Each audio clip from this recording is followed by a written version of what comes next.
magandang hapon sa inyo ngayong araw. Ito, ano kayang prutas ito? Hindi ko alam kung prutas ito eh. Ano kayang prutas ito?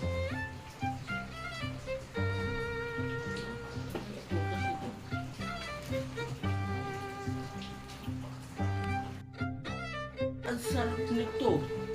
Ang sarap nito. Itong prutas na ito. Ang sarap nito man din. Ay, teka lang. Patay dun. Bakit may kagat ito? Bakit may kagat? Akala ko yung walang... Akala ko may kagat siguro ng dinosaur ito. Ang laki